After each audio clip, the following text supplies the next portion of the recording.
Bonjour. Alors, qui je suis? Eh bien, je m'appelle Mickaël, j'ai 49 ans et j'habite à Houille, dans les Yvelines. Pourquoi je suis supporter de Monaco? Eh bien, il faut remonter à 1984. J'avais donc 12 ans, et pour des mauvaises raisons. J'étais fan d'un joueur qui s'appelait Manuel Amoros, et notamment lors d'un Euro 84 contre le Danemark, si vous vous souvenez. Et il a fait un slalom de folie, il tire sur la bord, il fait des slaloms, et à un moment il se fait faucher. Il est tellement énervé qu'il met un gros coup de boule. Vidéo. Il évite l'attaque de Lorisen. Olsen qui est revenu, l'autre Olsen. Et une faute sur Amoros. Oh là là! Oh, ça c'est l'exclusion, ça! Il y a un coup de tête de la part de Amoros, c'est la carte rouge absolument indiscutable. Là, il n'a pas hésité un seul instant. Amoros ne méritait rien d'autre. Il y avait une faute, c'est certain, mais Amoros n'avait pas à donner le coup de tête qu'il a donné. C'est un coup de tête absolument scandaleux et l'exclusion est tout à fait méritée. Depuis, eh bien, j'ai adoré ce joueur et je l'ai suivi à l'époque. Il jouait à Monaco. Voilà.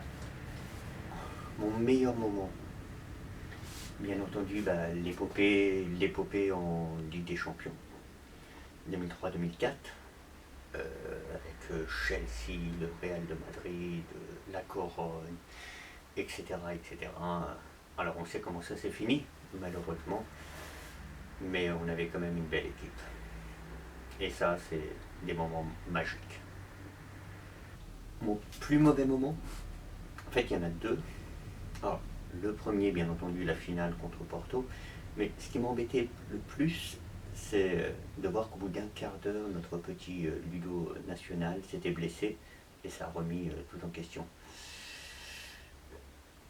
Et bien entendu, ce qui m'a mon plus mauvais moment également, c'est une demi-finale de Ligue des Champions contre la Juventus. À l'aller, on perd 1-0 bêtement sur un pénalty de Caraballo.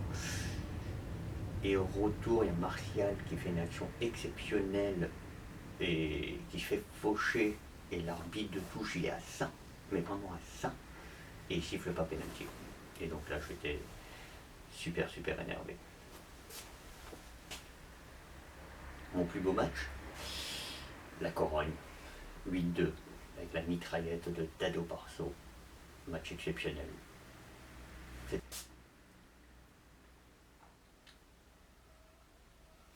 Les entraîneurs, eh bien, en numéro 1, je mettrais Wenger.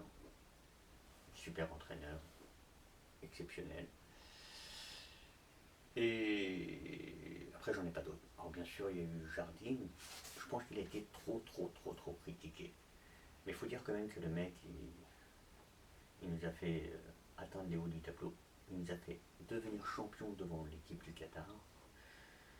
Et en plus, à chaque année, il se faisait décimer son équipe. Et il arrivait à reconstruire pendant 2, 3 ans, 4 ans, je ne me souviens plus. Et d'être dans les premiers. Après, bien entendu, il y a eu la descente aux enfers. Il a été beaucoup trop têtu dans ses choix de maintenir des champions de France qui ne l'étaient plus. Mais c'est dommage. Un petit pincement pour Titi.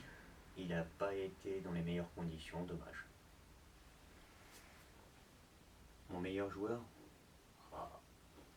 il y en a plein. Je vous ai dit Manuel Amoros. Ensuite, pour les plus anciens, il y a eu un duo exceptionnel qui était Marc Atlet et Glenn Hoddle, si vous vous souvenez. Voilà. Bon, après, ils ont mal vieilli. Mais toujours avec le maillot de Monaco.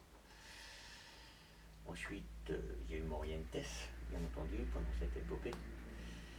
Et bien sûr, le duo Henri Trezeguet.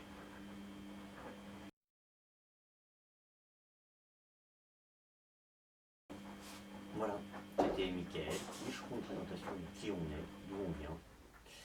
Supporter depuis 84, même le maillot, c'est un maillot de 84, bon, il est quand même le plus récent derrière, hein, mais bon.